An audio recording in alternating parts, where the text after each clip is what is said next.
Hello everyone, it is only me, it is I, it is thee. Here we go again. We are getting there.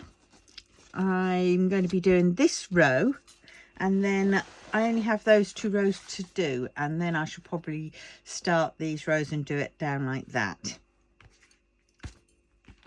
So that's how I should probably do those. But let us do this bit, continuing on.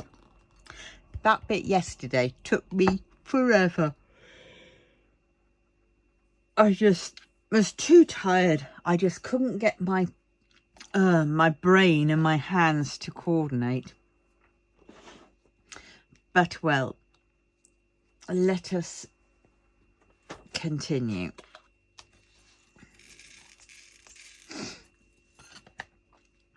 Right. Yes, so we'll see how far we get. I'm trying to think. Well, I've got to get back on track with my diet. Thingy, whatever I'm going to call it. Because I weighed myself yesterday before I should have done. And holy cow is all I can say. Holy bloody cow. I have put on 3 pounds. Last week was a bit of a crappy week, to be honest. But yeah. But that's going to be behind us and we're going to crack on. Yeah. Because I had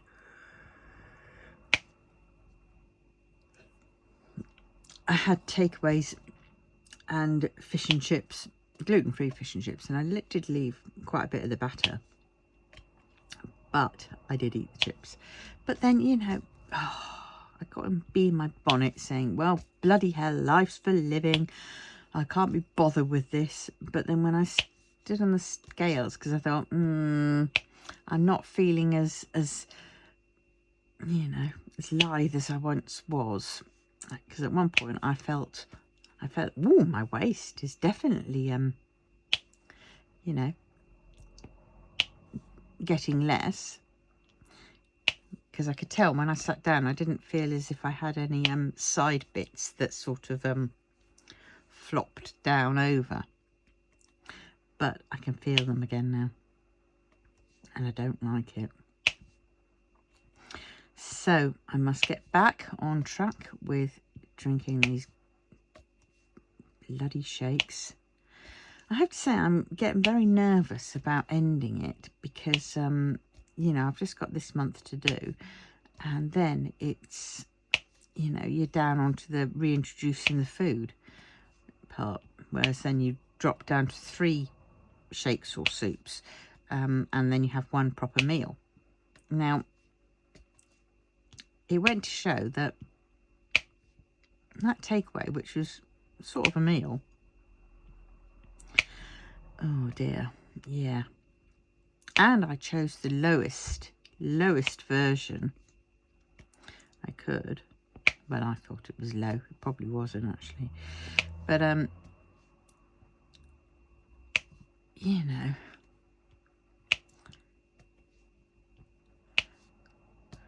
I mean, the fish and chips were about 550 because I had a small portion. It was a light bite, which is more like a kid's portion size, really. And that was 550. But I didn't have 2, possibly 3 of the meals that day. The shakes, that should have been 600. So I was doing it like that, but I don't think you can do it like that. I don't think it's going to work. And I just haven't got it in my head at the minute.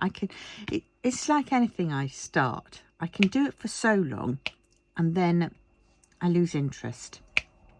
And this is what happened. I mean, it's been building up for the past 3 weeks, I suppose. I'd reached my limit, I think. And then the past 3 weeks, but I really went bad last week. You know, it was really bad. Oh yes, I had 2 slices of gluten-free chocolate cake. God, it was good. But, yes. But if I can't eat food as such, oh, what enjoyment is there left? I just have to look at a blimmin' piece of food and I've put on. Oh, I can't handle this. I really can't. Yes, the way I've been feeling recently, I think this low sort of diet food thing is definitely affecting my mood, because I am feeling upset more, and things that I would have brushed off, you know, usually are sort of getting to me a little bit. I mean, I looked online on Facebook yesterday. I think yesterday was Sunday, and I looked on Facebook and I saw that my niece had got married. And I got a little bit upset by that. I thought, oh, that's interesting. You know, not that I was thinking, oh, well, I didn't get an invite. That's not very nice. I didn't care about that. It wasn't the fact that I didn't get an invite. It was the fact that I wasn't even told. That information never made it through to me. And I just thought, And I got upset, and I tried phoning my daughter up, and all I got was answer machine first off. And then I tried again and nothing, a little bit later. And then she phoned me back.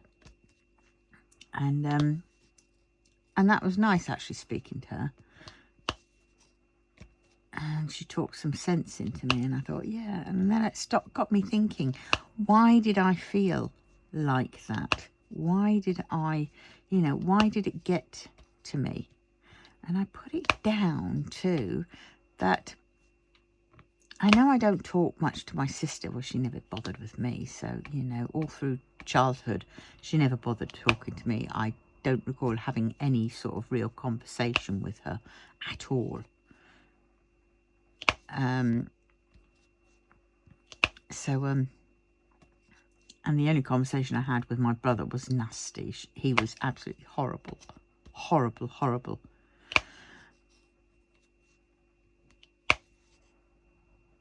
And so I was, so then I thought, well, maybe I think I was just hoping that maybe, that we could bond a bit or something, I mean, I talked to her a little bit during when my father had died via messenger, because that's how she told me. But at least she told me. Otherwise, nobody would have bloody told me. She obviously got the short straw. And yeah, and they made sure that I was too late to do anything and go down, even though they'd already gone down and got their portion of the my dad's will, because, well, the stepmum likes them, because they're to do, and I'm just, I'm the black sheep of the family, the poor relative as such. But I may be poor in money, but I am not in other things.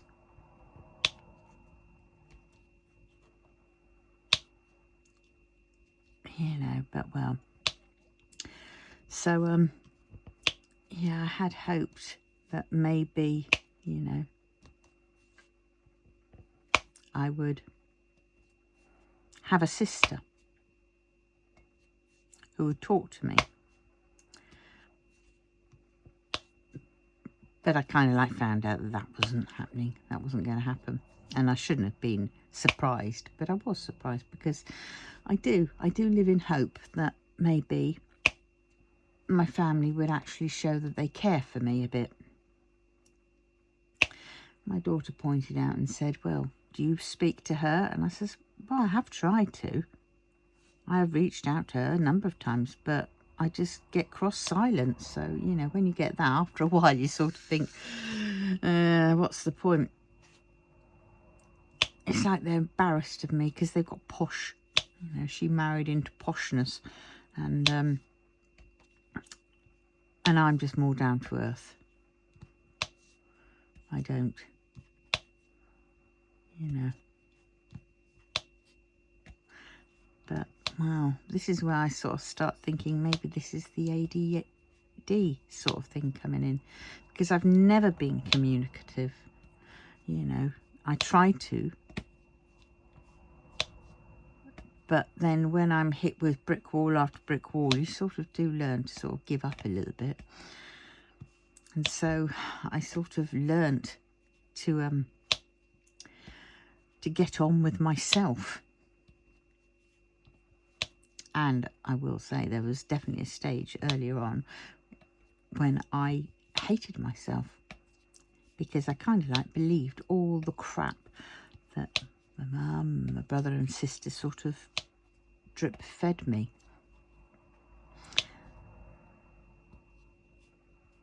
Yeah.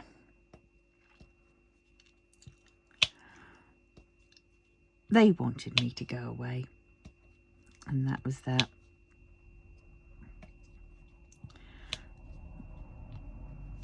But I should have realised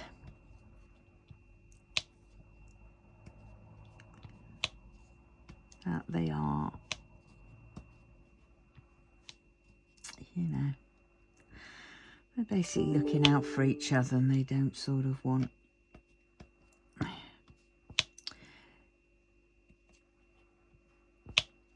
yeah, well, any rate. So that was a big shock, big surprise and a big shock. You know, I thought all the years that I would write to Emmy, you know, to them, and honey, I'd write to them, you know, and send them birthday money at Christmas and Christmas money, birthday money at birthdays and Christmas money at Christmases, and you know, and they couldn't even acknowledge me. I mean, they came up to my area to go to college, to uni. But never once did I see them. I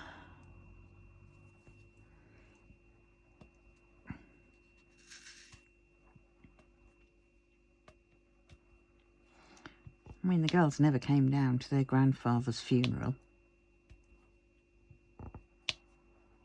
I have to say I was surprised to see, yeah. And my stepmum, bless her, saying that my brother never liked me. And that's about right. She, you know,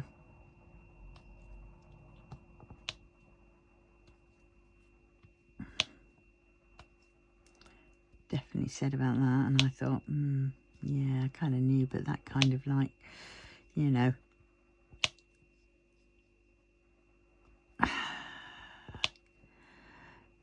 basically made it more real. But, well,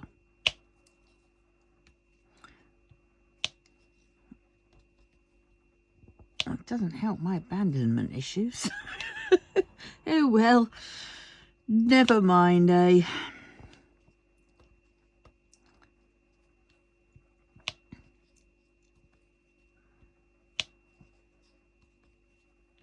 Just stay to myself. That's probably a lot easier and a lot bloody safer and a lot, you know, whatever. Yeah. So what else has been going on?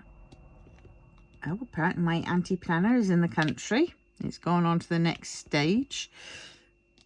So as to those other ones, the bad spelling ones, they must have been the knockoff ones from Amazon. but then, yeah, you are paying for what you get. Well, not in my case. I paid $7.99 plus postage, and they reimbursed me. Amazon did, because I never had any, because it took forever to get to me. You know, and no contact from the seller to sort of say, yeah, sorry for the delay or anything like that. There was none of that. It was, you know, and apparently he'd had a, I mean, it wasn't there when I did it, but he'd had a bad review. So the person never got their item. And then all of a sudden I got that extra one, that 300-page one. But then when I looked at the seller's listings eventually, because I was trying to figure out, I thought that was the proper one. I thought, oh, this is just as bad. I realised that actually the seller had just decided to send me a 301-page one, because the spellings were all crap in it and stuff. So that's good. That one's on its way. Oh, and I got that yesterday. Oh my god, my pre-order. I pre-ordered this in March, I think it was, and I came today. But I've already read that much, because it's like this. Oh my god, the next book is going to be good. I think the next one's going to have the bathtub scene, I hope. But this is what got me. The manhwa adaptation of the New York Times best-selling novel series. Well, bugger off, New York Times. I'm sorry, but that is really, you know, no, it's not the New York Times. It might have been in the New York Times, but it's not of the New York Times thing. It is by this lady, Mo Shang-Tong Shu. She's the one that wrote it. She's the one that owns it all. So for them to say of the New York Times best-selling novel series, that to me got my goat. It got, oh, here we go again. Because there's been quite a number of things recently. I shouldn't moan on, but it's things like that sort of, to me, just what's the word? What's the word? I can't find the word. Just reconfirms the stereotype of America. I'm sorry, Americans, I really am, but this is just like, you know,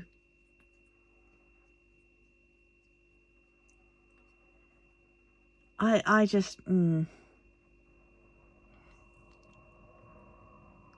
but yeah, not all Americans. It's a stereotypical of Americans, you know. It's kind of like oh dear, I don't know, maybe I'm just bitter because I'm British.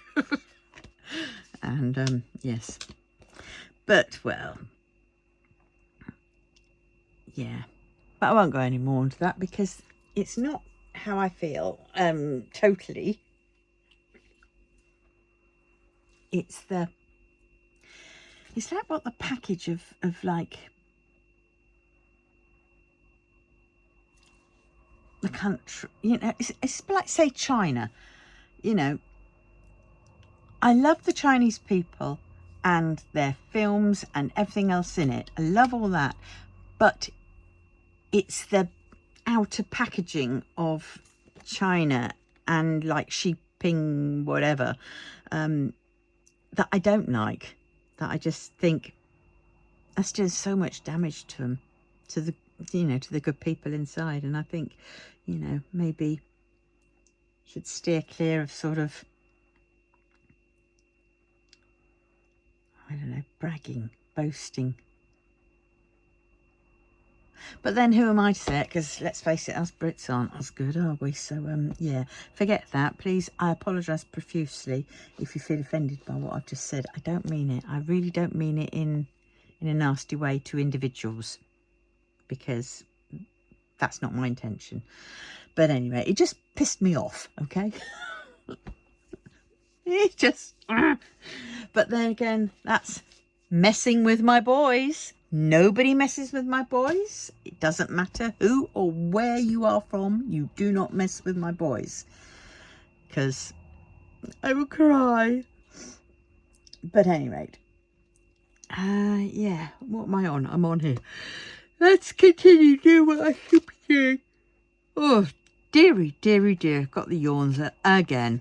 What a surprise, I hear you say. Yes, so you can see I'm on a bit of a... This diet is certainly playing havoc with my mindset, because I'm just sort of questioning everything.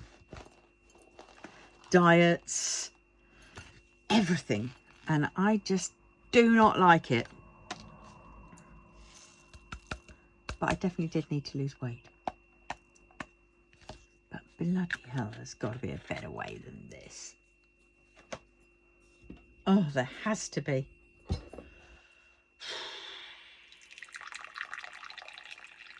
You see, the thing is, when I get upset and when I'm an emotional eater. That's what I am. I comfort eat. So, of course, this past few weeks, when I've been feeling really up and down, I'm basically set up to fail, really, aren't I? But, well, enough. Oh, God, I'm really sorry now. I don't know whether to put this up or not now, because I've said that.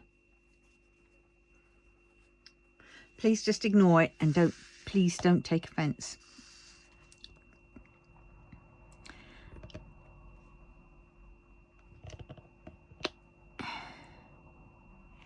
Don't worry, I do get angry about my own country.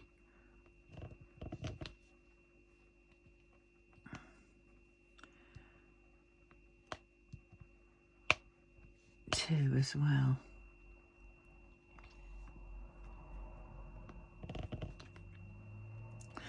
But anyway, on to lighter subjects now, topics. Well, I watched Kitting Up Kittens, one talking about the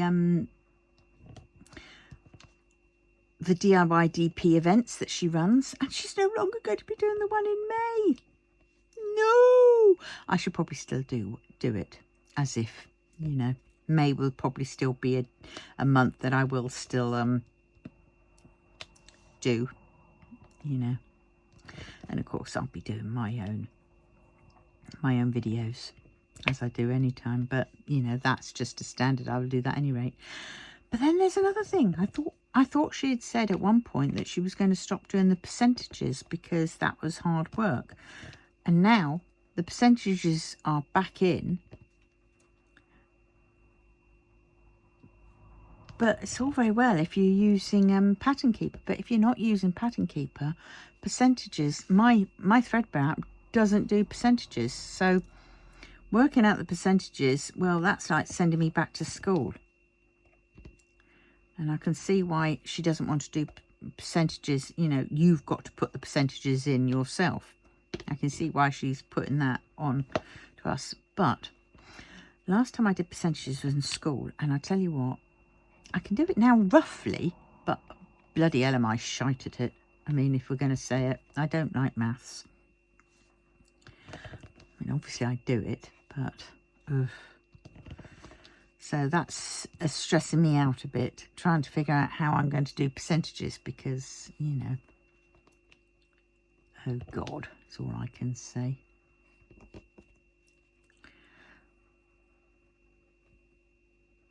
You know... times by 1 divided by 4 or whatever it is, or 100. Oh my God. I mean, I can do percentages. Oh, no, it's not percentages, is it? It's no, that's not percentages.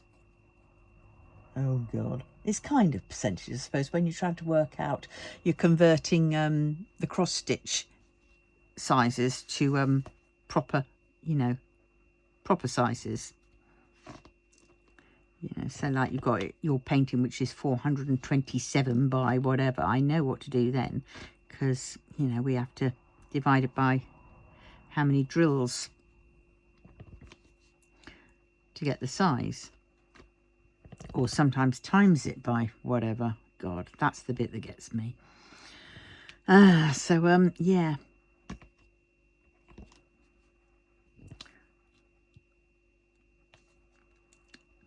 yeah, I just don't like percentages.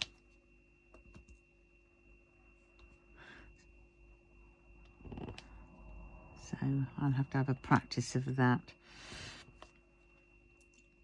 So it's easy really when you get the hang of it. It's just that, you know, I mean, what I could do is I could open up my tablet, which I've got, which does have Pattern Keeper on, even though I won't be using Pattern Keeper for the crossing off and the marking off of the drills, because I don't like Pattern Keeper. I've got too used to Threadbare. I know where I am with my Threadbare app, and also I'm guaranteed, because I get all my patterns done from pictures from Threadbare, that I know then the Threadbare app is going to work for the Threadbare patterns. Whereas occasionally I've tried Threadbare apps in Pattern Keeper, and they don't show up. They say you have to input all the figures, but then once you've inputted it, then it doesn't recognize some, and then it just it leaves bits and you can't do them all, and and it's just a flipping nightmare. And then you can't see it because it says, oh well, yes, you can input it, but then when you go in, you can't highlight the one you want. Oh, I've never been able to manage to highlight the one I've wanted after I've inputted all the numbers in to see where it is on the pattern. So it's sort of a bit of a crap point. So and of course my Threadbare app doesn't do percentages because, you know, and to be fair, I don't think percentages are a fair way of doing anything. You know, because you're giving what percentage you're at. A lot of people are. They're not doing the percentage that they've done, because if they've already started that painting, then that painting is already at X amount of percent. So unless you're actually taking away that amount of percent from where you've got to, then you aren't getting a correct percentage for the painting, and it just complicates things. So I definitely think the percentage bit should not be included in one way, you know. But that's me, and it's not my event. So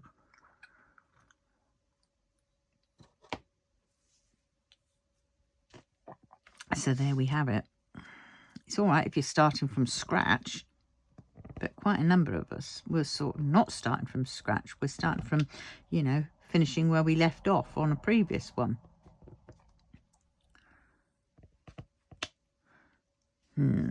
Any rate, I have to work that one through.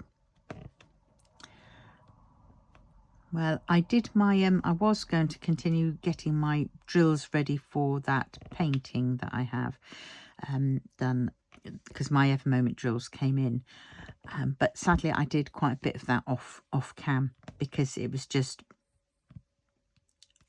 there's no way I could have concentrated on, especially with my head state at the moment, of where I was and you know, what I needed, because I had to go over things quite a lot of times to sort of figure it out.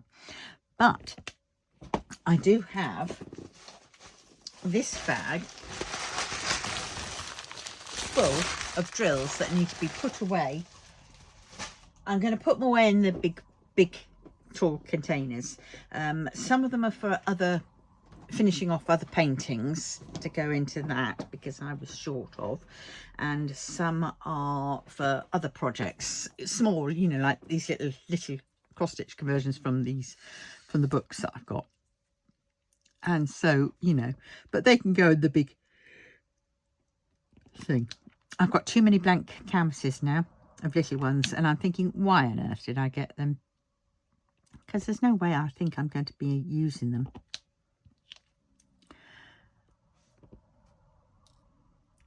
got to get some, I've got canvas upstairs, which is for my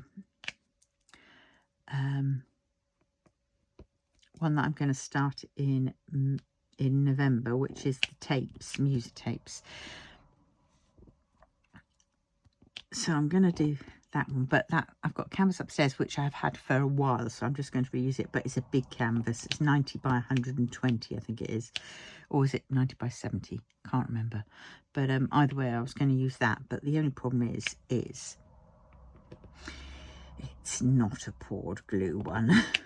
I got it ages back when I didn't know any different, and yeah, it's a double-sided, and I don't want double-sided.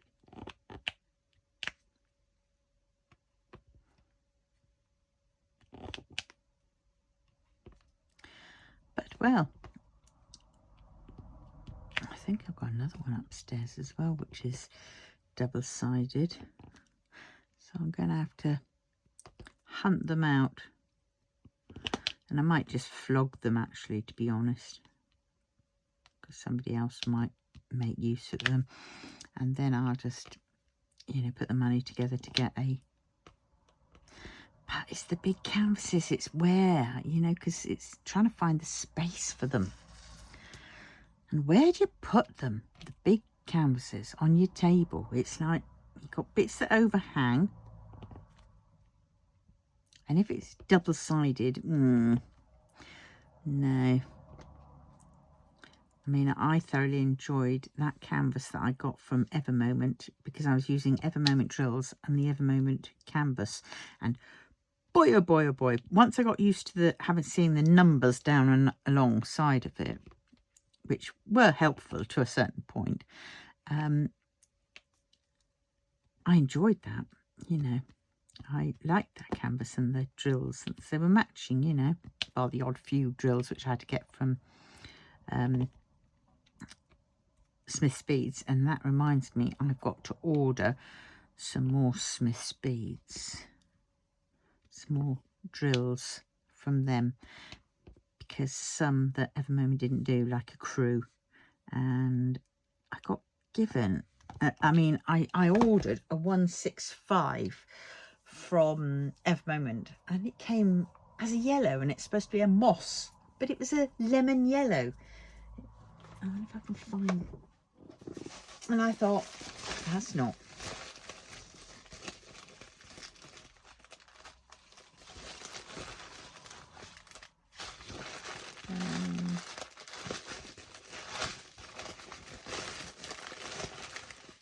There it is. That, to my mind, that is not moss. That definitely is not moss. That is yellow. So I thought, right, I'm going to go and order that from Smith's Beads and see which one is which. Because there are some drill colours that are not standard. I mean, like, these are Evermoment's 762. But yet I've got 762s, which are more of a grey one, which is what it says in the old, you know, books and colour charts. It should be like a pearl grey or a silver grey. Well, see, to me, that's not a pearl grey. And then you've got a 747. It's supposed to be a bluishy one. Now that's Evermoment, and these are Smith's Beads, and this is the colour it's supposed to be. I don't know if you can see that. You should be able to see a slight difference. And then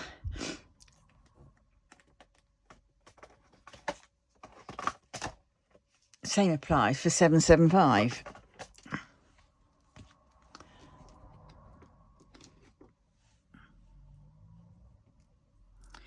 That is Evermoment, sort of a minty colour, and that is Smith's Beads. So it was good me getting that that whole set of 445 or whatever it was, whatever. Yeah, 445, because they don't do blank and they don't do accrue. So 445 packets of them, because then I can see which ones are not the ones. So I know 762, 747 and 775. I knew about those not being the right, you know, colour. So whenever I order drills from Evermoment that include those colours, I don't get them from them. I just don't bother ordering them from them anymore. And so now I can add 165 to the list, and obviously I'll have to have a look through the rest of them to see what they're like.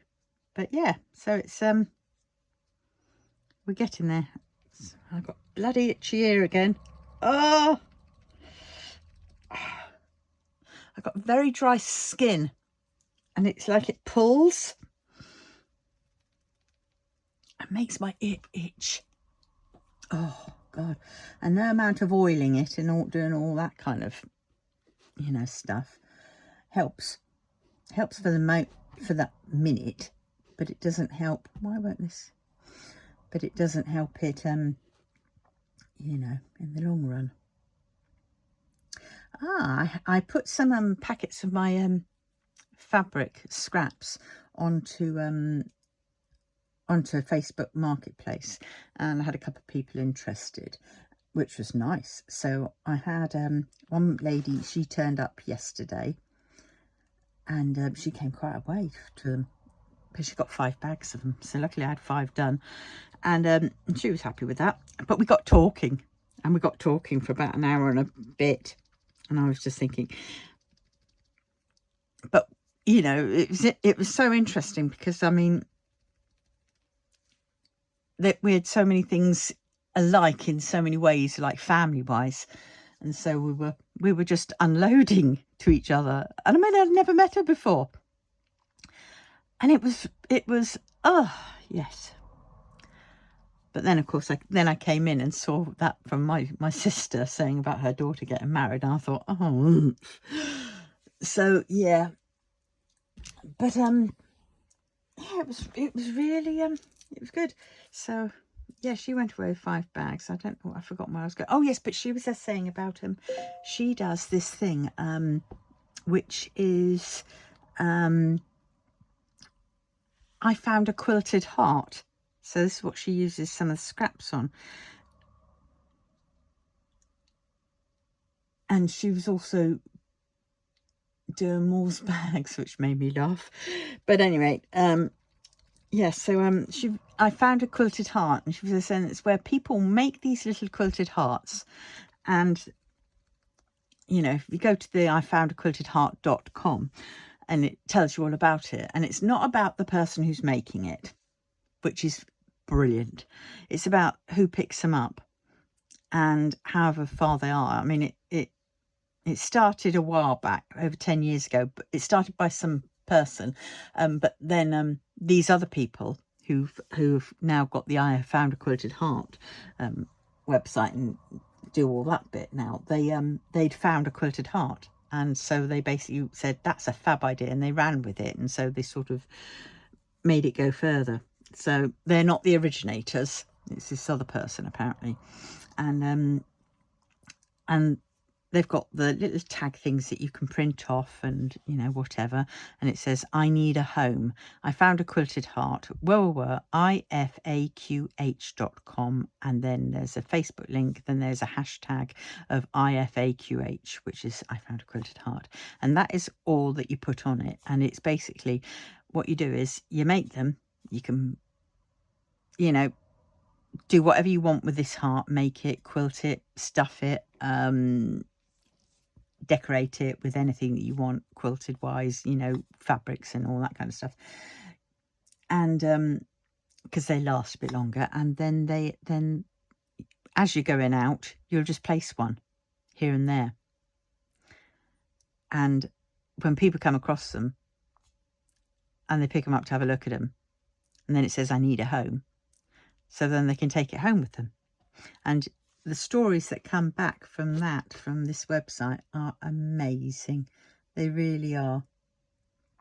Oh yeah, I'd better check whether Oh, don't tell me it did it on some. Oh, for fudge's sakes. Well, I printed them out. Look what they've turned up on. That's not quite right. I wanted it on printer paper, which has plenty in. Obviously, I wasn't looking. But anyway, so yeah. So I'm gonna have a go at doing that. But this where is it? Right, hold on. Let's just print that again. Print. Let's see. I've got to change the paper size. That's why. It keeps changing back to photo small, and I don't want photo small. And it won't let me have it any other way. Oh, for the love of Santa Maria, whoever that is.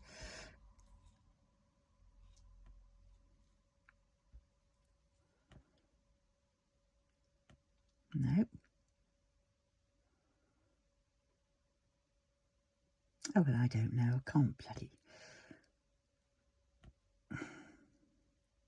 see. If I want it to the printer upstairs, that I can get A4. Stay at A4. Whatever you do, stay at A4. Don't do this to me. I've got you at A4 now.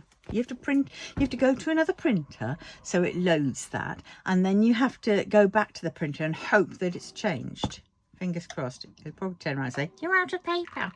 Because it can't find the small size paper anymore.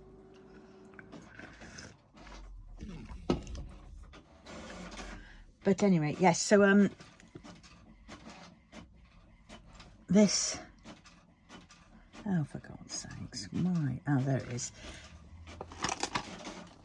So this is it. So it tells you what you do. Now your heart is tagged, it's time to be placed in a public place to be found by a random stranger. Here's some of the rules. Do not share post pictures of your finished hearts on social media groups. IFAQH makers stay anonymous. Remember, it's all about the finder. And look at that, all is caps locks.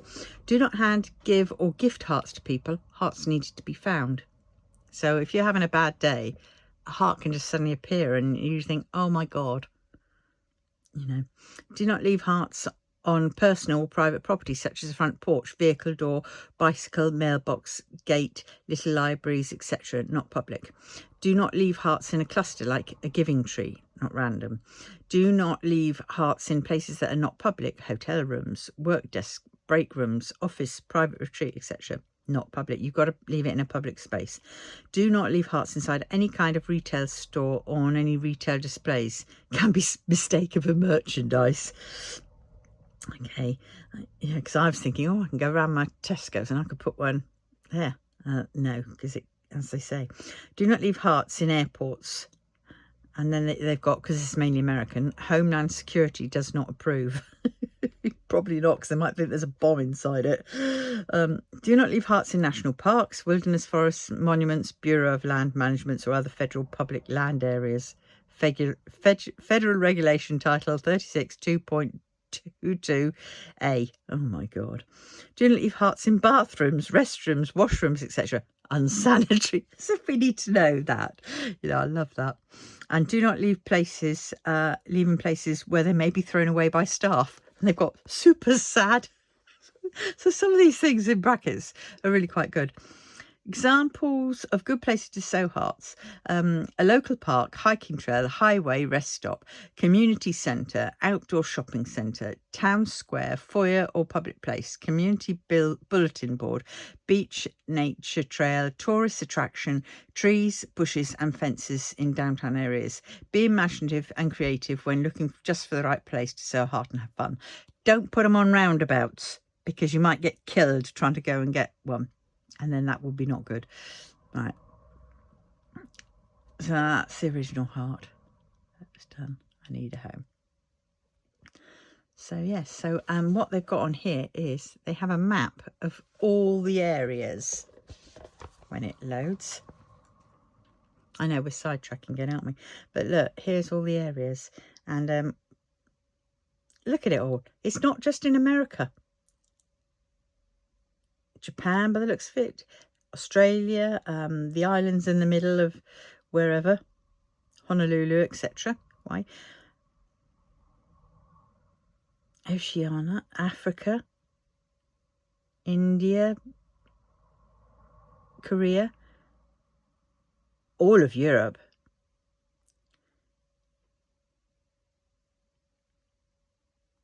Alright, so let's type in if it'll let me. No, it's not letting me. Right, so UK. So I put UK and it's loading. Well, that's not UK. Maybe it is. Okay, so I'm up near York. So let's see.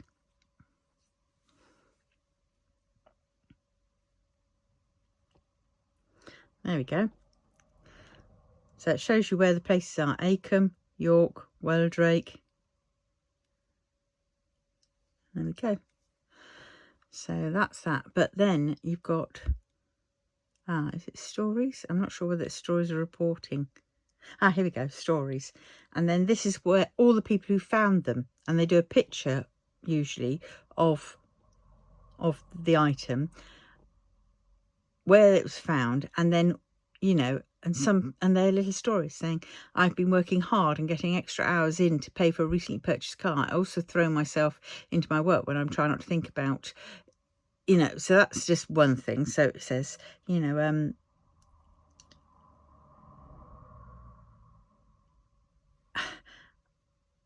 you know, it just, a lot of the stories are typical. Now I'm looking and I'm trying to find it. I can't find them.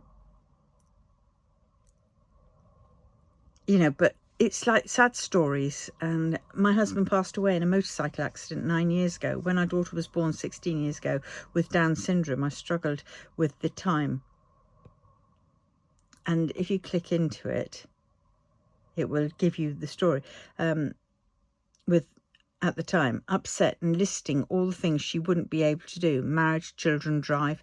He stopped me and said, I will teach her to drive, and she will have a yellow punch buggy. The yellow punch buggy became very symbolic for us. We won't mention Ted Bundy. Sorry, my bad sense of humour there. Really bad. Was very symbolic for us. He even had a die-cast model toy of one on the shelf in her room. Today, while heading to Boston's Children's Hospital for an anxious appointment for our daughter, I came across this heart at a car wash vacuum cleaner. It was no doubt exactly what was needed at the moment. And look, there is a car of a yellow buggy. So it's sort of how it sort of, so that you could say her husband was thinking about her. You know, it's a conduit to something, you know, and it's just, you know, you just got all these stories. Look at them all. There's loads of them from all over the place. That's a great name, isn't it? Boiling Springs. And then Any Town. You know, my baby died last weekend. I feel like my world has crashed around me. She was my everything, my whole entire world. I'm now alone. And, you know, little heart has come. And it's pink, and she found it. And these stories, they're just sort of, you know, this is what I like. That is nice. So I'm going to make a few hearts. So if any of you want to have a go, give it a whirl, you know, because that is lovely. But at any rate, I know it's not diamond painting related, but it's still crafting and caring. So yeah, let's do that. So yes, she was, this lady was telling me about that, and I thought, wow. And then I got to thinking about all the other things, you know, that there are. I mean, like I did Moore's bags many years ago. I gave up with Moore's bags because they didn't like me. Me and a friend, we were solo podders, which meant we did all the bag making on our own, and we were doing thousands and thousands and thousands. You know, sometimes it was quite a lot more than some of these ones in groups, and we were coming up with lots of ideas of other things that we could do, you know. And then the most weirdest you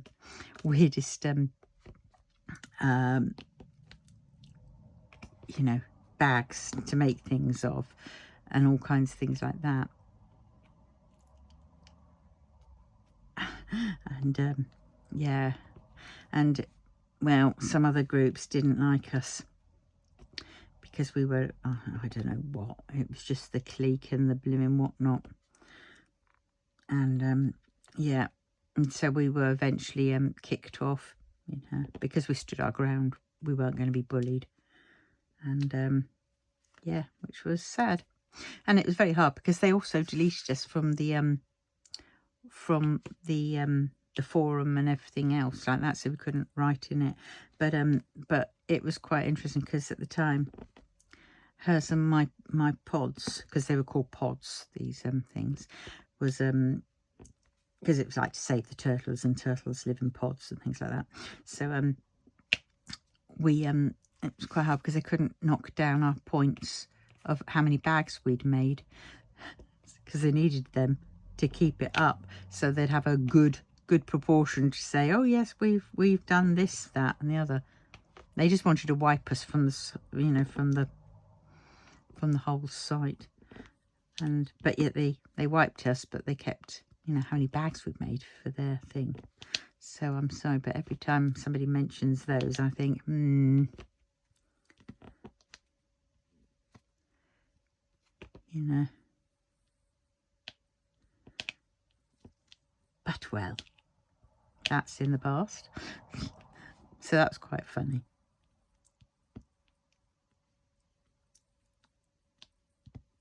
Because I used to be also, I got, when I was with them, because I'm up in Yorkshire, and I would go every Monday. Every Monday I would go to, over to Ossett Way, to Scoppus, which is a factory, an upholstering fabric place.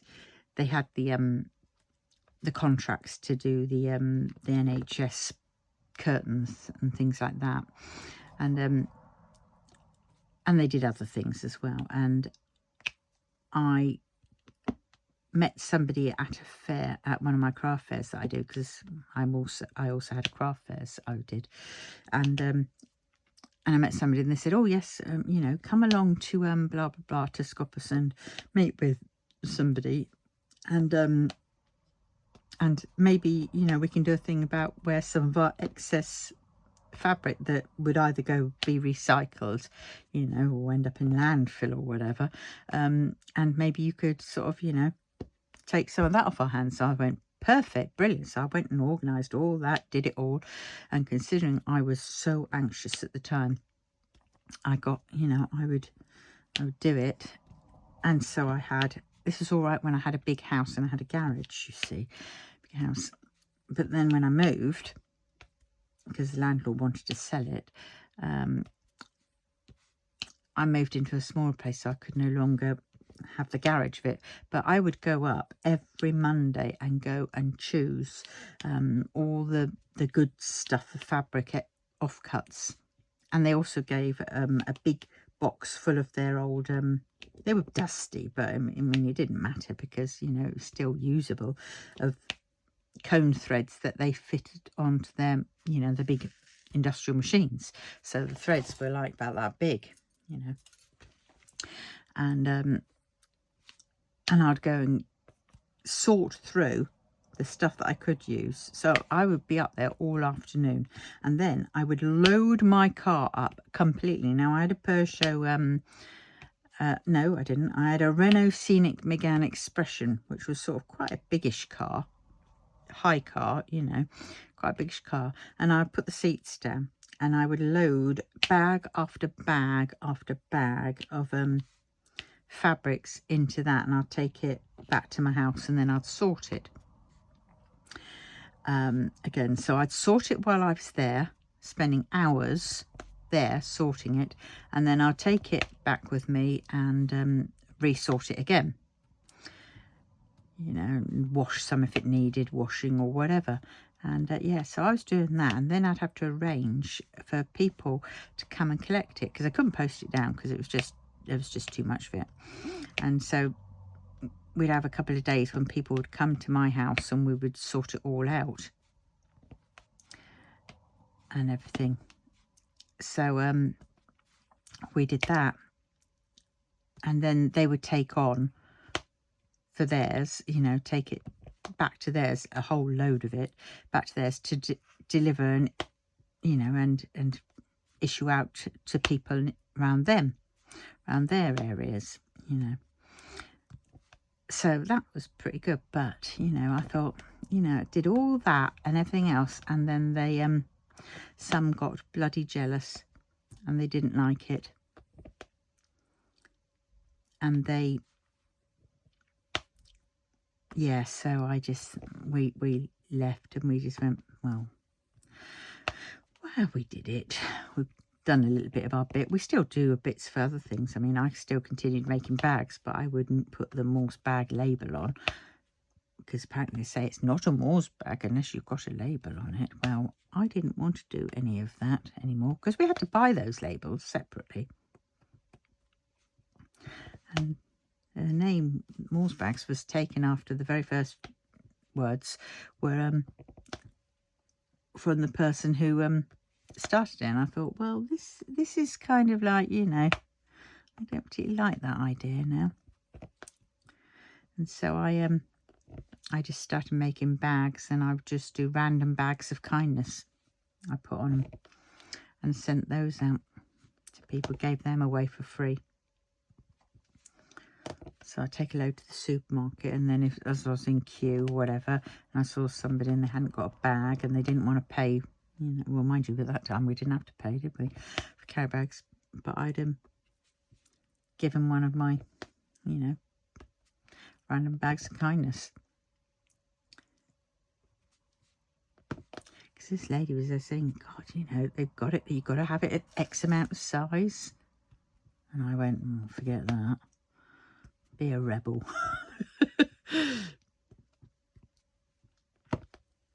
Yes. But anyway, so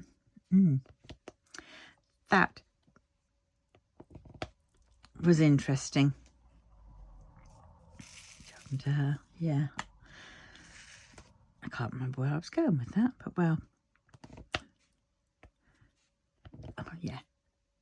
Oh yeah, the quilt heart thing. Because also I went to a textile group, and they did one where they showed, they had quilted hearts, and it was like the quilt, it was stuffed hearts, sort of fabric hearts or whatever it was, and it was an idea that came from the First World War, and it was where soldiers would make these hearts, and then they would send them home to their loved ones, and always on the back of the heart there would be a they'd make a scar type thing, because that's usually where they would open it to stuff it, and then they'd sew up the heart, sew it up, and then they send it to their loved ones with a message or whatever, and that's how that started. So this one I thought was, you know, this, I found a heart home thing was kind of like on a similar ilk to that, you know, really, where the soldiers made a heart and they sent it home, you know, they sent it to their loved ones, to their mum, to their wives, because it gave them something to think about and stuff. And that was quite interesting. So if you look up World War I hearts, it should come up with them. Let's see if I can find it.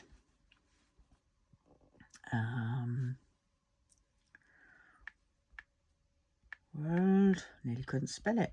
War I hearts.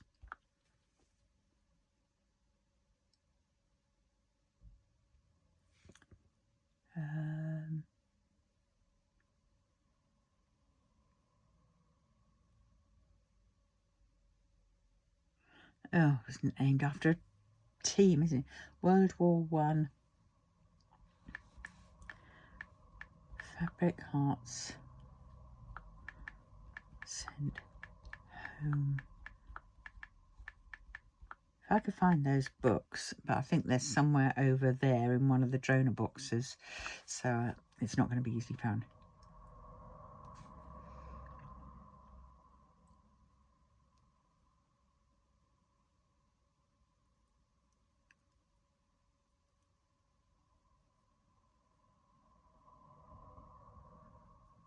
Oh, where the...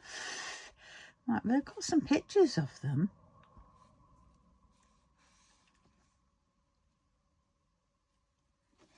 There's one. Tokens to loved ones made and given in World War One to remind those distant that they are never out of one's hearts. So, you know, some were sent to the front and some were sent from the front. Oops. Whoa! Oh my God! Ebo! Put some clothes on. No, don't put some clothes on. No.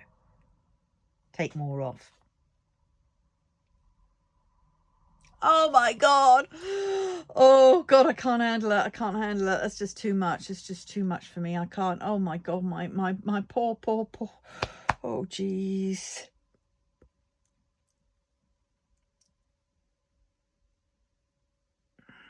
No, I can't find. This is great. Oh, don't do that again. You send me back and now I see Shazam with not many clothes on. Oh my God. God, Pinterest knows me so well, doesn't it? No. But anyway, I'll have to hunt it out at some point. But yeah. Nice ideas those aren't. And, you know, and there's other things. I mean, like there's Linus quilt projects. So, I mean, and there's knitting hats for preemies in hospital. I made a load of those. They don't take long to do up. And then I've done wristlets, you know, those wrist gloves from, you're going to laugh, I think. I had this tea cozy pattern for a teapot and it came in 2 halves. And then I thought, oh, this is interesting. Because it gave you holes at one point where you'd slip a ribbon in or whatever, a knitted ribbon to pull and make into a tea cozy. And I thought, oh, 2 halves, 1 hand, 2 hand, holes, thumb. And so they're sort of like that. Once you sew, sort of, you fold them over and you sew down one side, leaving a hole, you know, for where the thumb can go. And it was like, oh, so it went like that to up there. And I thought, oh, well, there we go. There's some sort of gloves they can do for the homeless. So I've got a load which I've got to finish off. And some I've got to make into more sort of bland sort of sizes, you know, because the ones that I've got done are pretty. But I'll have to do things like in blacks and greys, you know, a bit more manly, shall we say. And big sizes, so I've got to check that out. I mean, wool does stretch a bit, but you know. So I should probably go up and take some to like the Sally Army, or the people who do the soup kitchens. And yeah, and that'll be good. Take the preemie hats up to a local hospital. And what else? Eek, forgot about that. Left that cold. Yeah, so I'm doing a neckline here. But yes, so there's so many things out there. And of course, there's Samaritans, the Samaritan purse, I think they call it, where they do and there's banana box things where you Samaritan's purse, I think, was you get an old shoe box and you fill it with certain things, and then they go off to Africa and various places like that. Now, I was doing and I want to get back into doing those, and that is pillowcase dresses. Now they were, right, let's see, pillowcase dresses for Africa and various places like that it was.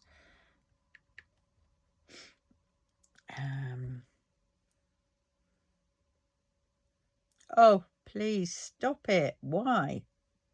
I don't want Pinterest anymore because I get sidetracked. I go down the rabbit hole with Pinterest, and it always is Xiaozhan and Wang Yibo. Oh, semi-clothed. Oh, sends my heart racing. Oh yeah, pillowcase.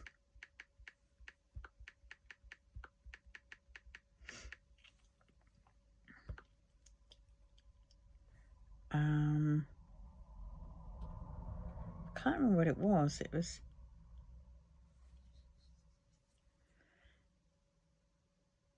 I have to find it. Oh, I just put pillowcase dresses, and I'm what I should put for charity. Can't remember what it was. I'll know it when I see it.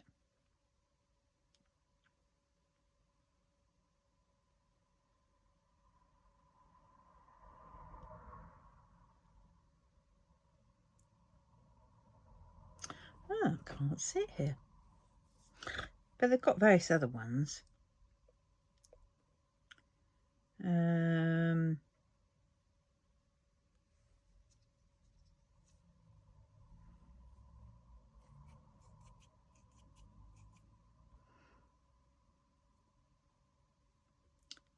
this is weird. But anyway, it was making dresses from pillowcases. And I'll show you some pictures of some dresses from pillowcases.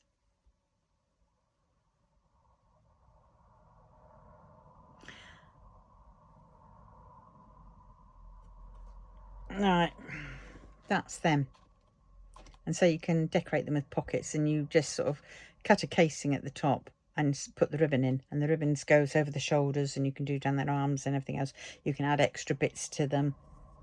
Yeah, and make them for Africa. I mean, lots of them now have got on the bandwagon and doing it, but there was one group that was it.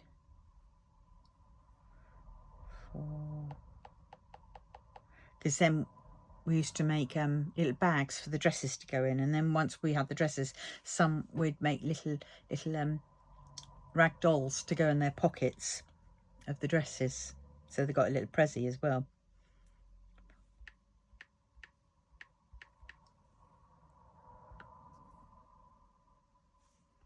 Can't remember what it was called. Was that it? Little dresses for Africa? No, it doesn't ring a bell. It kind of does, but doesn't. No.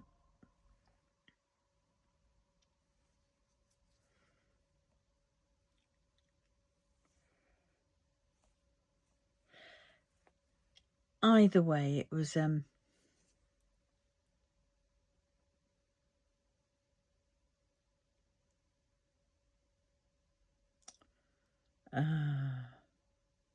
I'll have to do some research and then get back to you if anybody's interested. I'll do one on all the the charity things that you can do.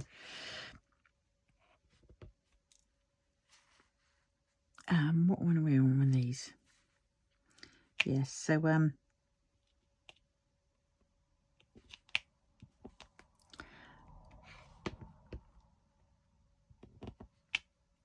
yeah, but there are lots out there. Just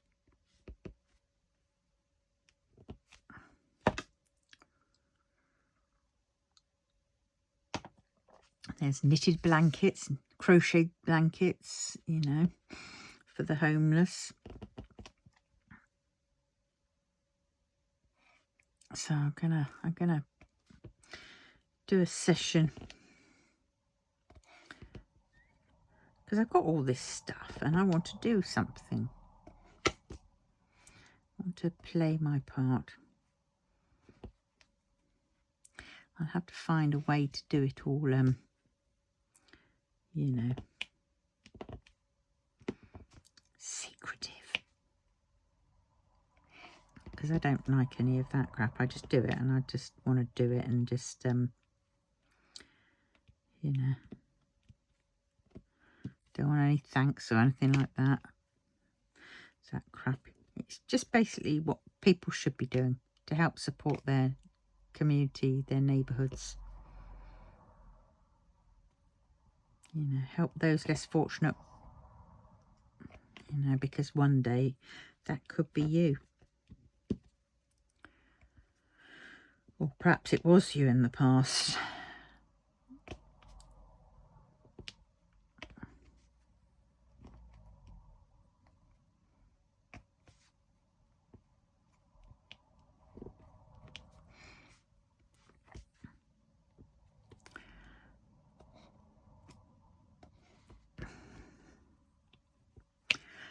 So,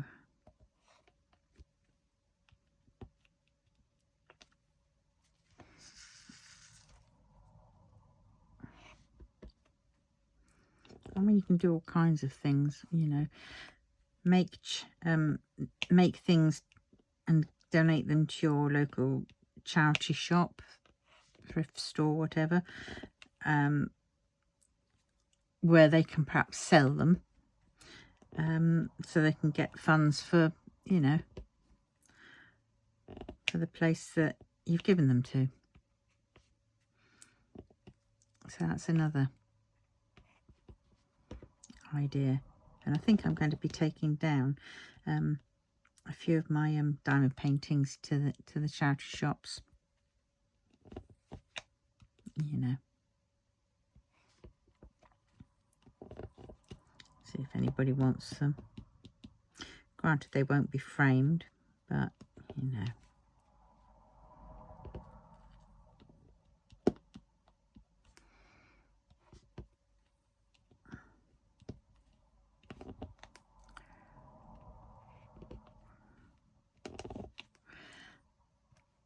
Because there's only so much wall space I've got.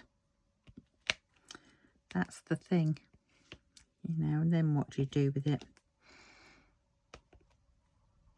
Let somebody else make use of it. Or alternatively, I was thinking of like getting one, or getting a few of them, and sealing them with proper waterproof sealant, you know, varnish or whatever, cutting them up into little squares and then use them as a splashback.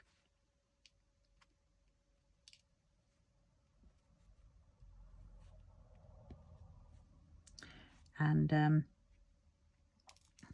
you know, in your kitchen, and that could make a jazzy splashback, couldn't it?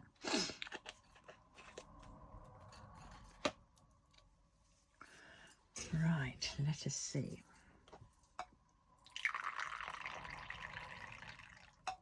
Well, getting on with this, aren't I? 1:13. Right, let's see. Sixes. Let's do the sixes, shall we? Oh, Muppet. What have I done?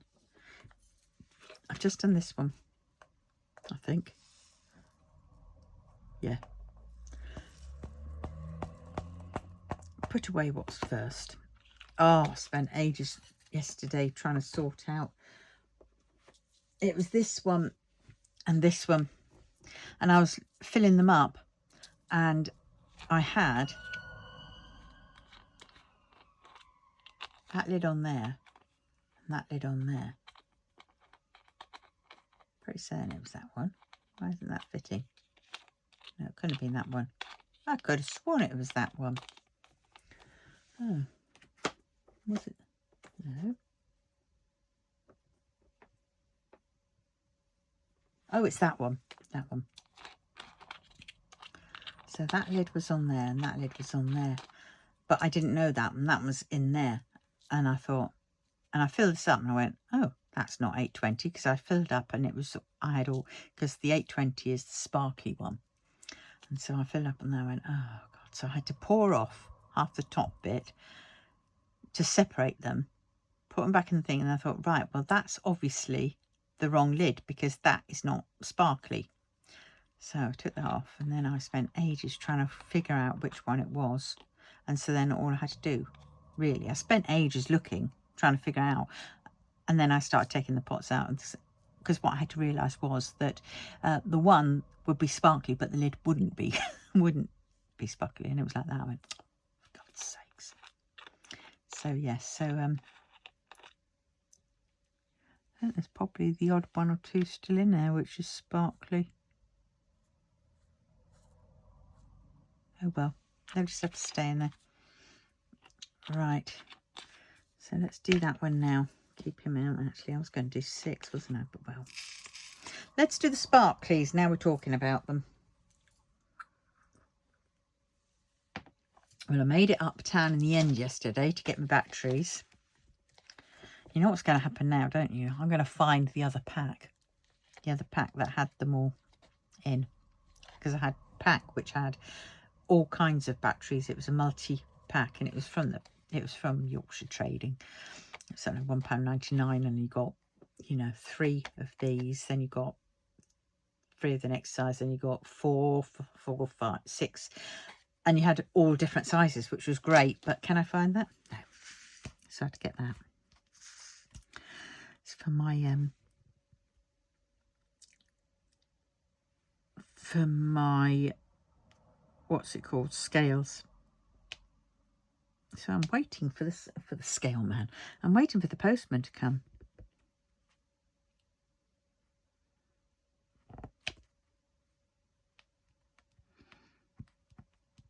To come and collect that parcel, because I also made another sale of the fabric on Facebook Market, and they want me to send it out to them. So they wanted 2 bags. So yesterday I sold 7 bags. I was well happy. I've got to make some more though.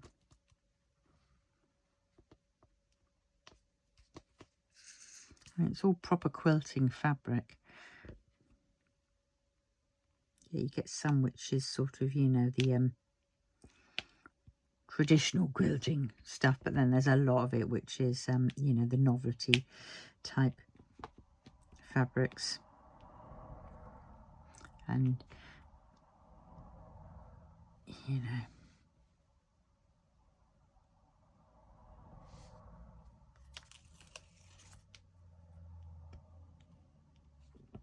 right, let's move that out a bit more.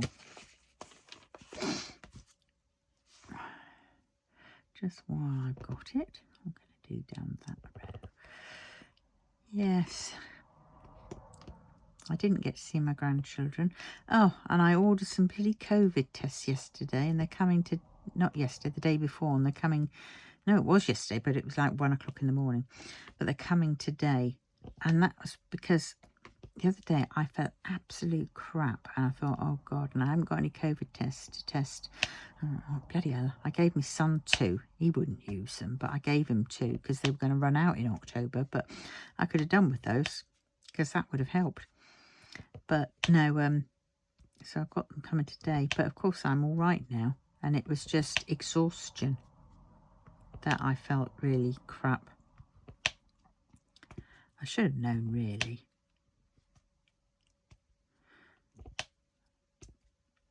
And detoxing from all the food that I've been eating. And my body was there saying, what the heck is this? What is this alien substance that you're putting in your mouth? I don't know what it is. Yeah, so,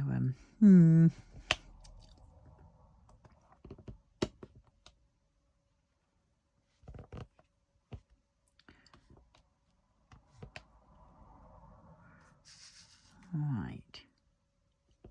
God, I am so tired.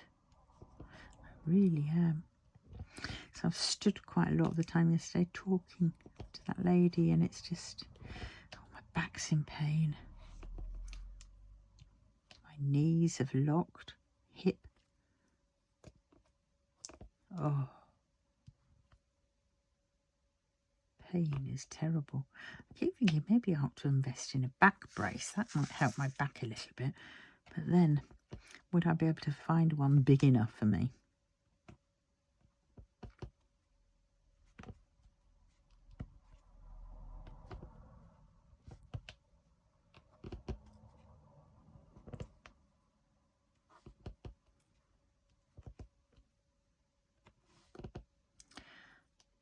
But well, I'm still in my night clothes. Had my shower last night. The door is definitely buggered. My shower door.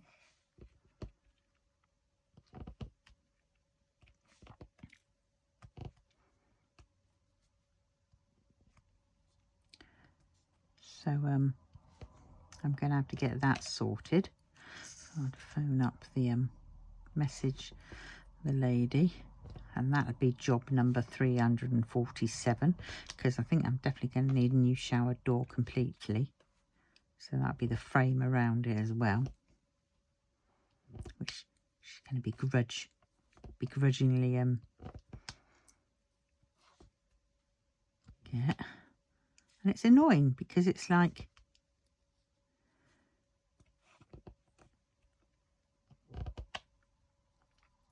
you know, it's not as if it's her money that she's using to get it.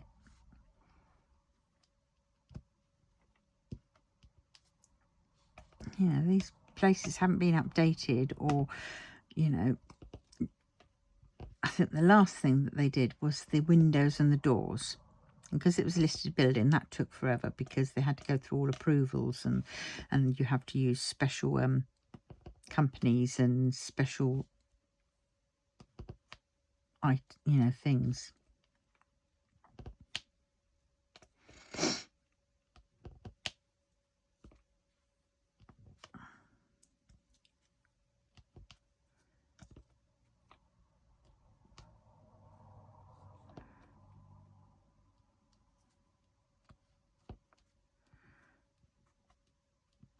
Well, I mean, my window, it shuts.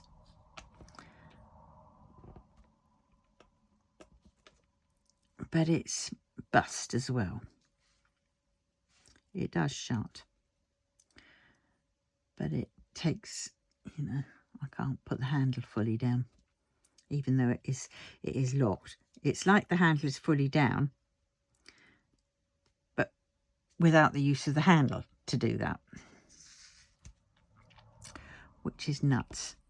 And the door lock is starting to go a bit. I mean, it locks. It's just, you know, when you go put the key in, you have to waggle it around.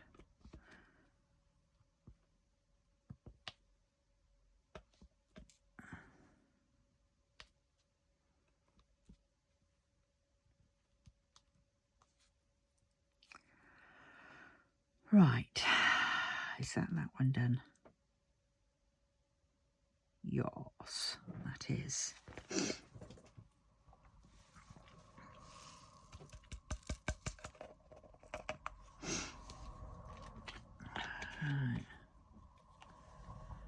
Right, I think I might love you and leave you because I'm starting to feel a bit knackered again, and I think I might have to go and have another 40 winks. Wait for this postman. Oh dear. But anyway, oh my God, Wednesday I've got my assessment. I don't know what I've got to take. Don't know what I've got to do. I'm scared. But anyway, on that note, I'm going to love you and leave you, and I will see you very soon in the next one. So please, if you wouldn't mind liking, subscribing, commenting and sharing and doing all those wonderful things, I will thank you so very much. And yes, love you all. Take care. Oh, get some sleep. And yes, have fun, everybody. Teddy bye.